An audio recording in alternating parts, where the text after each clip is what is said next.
Hi అండి, welcome to తెలుగింటి వంటలు. ఈరోజు అయితే బెండకాయ పచ్చికారం అండి. చాలా బాగుంటుంది. ఎలా చేసుకోవాలో చూసేద్దాం. ఫస్ట్ అయితే మనకి ఒక 1/2 kg బెండకాయలు, ఒక 10 పచ్చిమిర్చి, ఒక 2 ఎర్రగడ్డలు, ఒక 3-4 టమాటాలండి ఈ సైజు. దాంట్లోకి ఏచనకాయ పప్పులు, 1 స్పూన్ ధనియాలు, 1 స్పూన్ జీలకర్ర, కొంచెం తెల్లగడ్డ, కరివేపాకు, కొత్తిమీర. ఇప్పుడైతే మనం ఫస్ట్ ఈ మసాలాని అయితే వేయించుకుందాము. వేయించుకొని ఇవన్నీ నీట్గా కట్ చేసేస్తాం. స్టవ్ వెలిగించి ఫస్ట్ మనమైతే ఒక బాండ్లు పెట్టేసుకుందాం.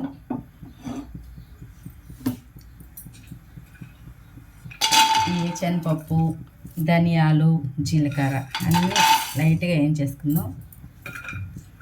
ఈ తెల్లగడ్డ వేపనక్కర్లేదండి, అది ఎంత వేయాక మనం ఇది ఇట్లానే దాంతోపాటు వేసి మిక్సీకి వేసేసుకోవచ్చు.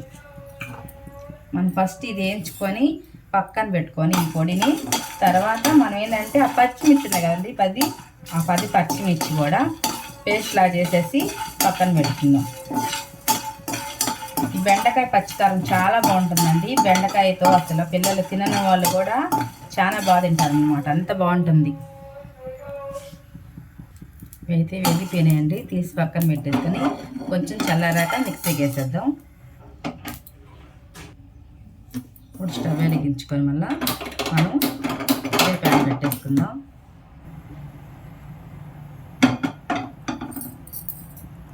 రుచికి సరిపడా ఆయిల్ వేసేసుకొని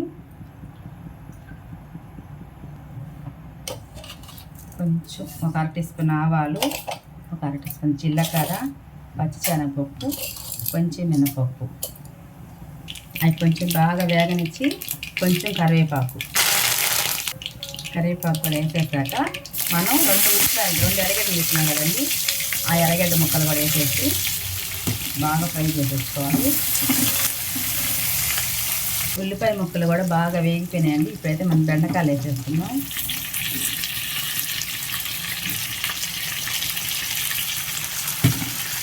బెండకాయ ముక్కలు కూడా కొంచెం వేగనిద్దాం.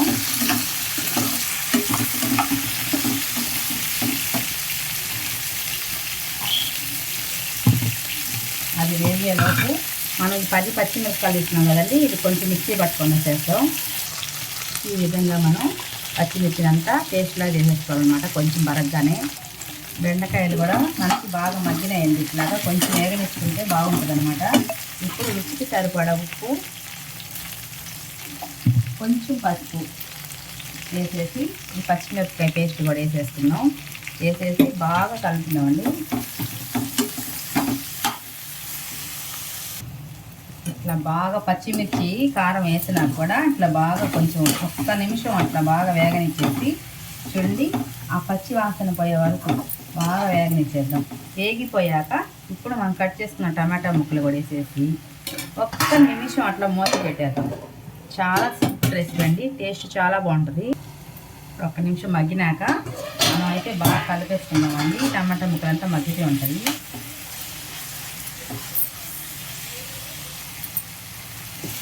టమాటా మొత్తం మగ్గిపోయింది కదండి. ఇప్పుడైతే మనం కొంచెం పోసుకున్నాము. ఈ టమాటా బెండకాయ అంతా మగ్గిపోయింది. కొంచెం నీళ్ళు పోసుకుంటే మనకి ఈ పచ్చికారంలో బాగా ముద్దగా చేసుకుంటే రైస్లో కలిపి కూడా బాగుంటుంది అన్నమాట. కొంచెం అయితే పోస్తున్నాను నేను, సరిపోతుందండి ఇంతవరకు. ఇది మనం ఇట్లా బాగా కొంచెం అయితే పోసుకున్నాం కదండి, ఇది కొంచెం ఉడకనిద్దాం 1 నిమిషం. మనకి పచ్చిమిర్చి ఆల్రెడీ అయితే మొత్తం అంతా బాగా వేగిపోయి బాగుందండి. ఇప్పుడు ఇది కొంచెం ఉడికితే సరిపోతుంది 1 నిమిషం. ఈలోపు మనమైతే ఇది పొడి చేసేసుకున్నాం మిక్సీకి. మనమైతే పొడి ఈ విధంగా వేసేసుకున్నామండి. ఇప్పుడు ఇదైతే ఎంతవరకు వచ్చిందో చూసేద్దాం. అవుతుంది,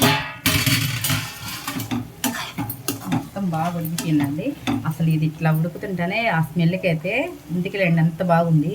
ఇప్పుడైతే పొడి వేసేసుకున్నాం. ఇది కూర అంతా అయిపోయినప్పుడు 1 సెకండ్ 2-3 నిమిషాలు, అది 2-3 సెకండ్ల ముందు వేసుకుంటే సరిపోతుందండి. బాగా కలిపేసుకొని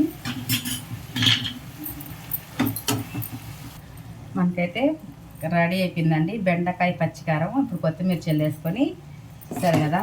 అసలు ఇది వేగుతుంటేనే, అసలు ఉడుకుతుంటేనే స్మెల్ అయితే అంత బాగుంది. Okay friends,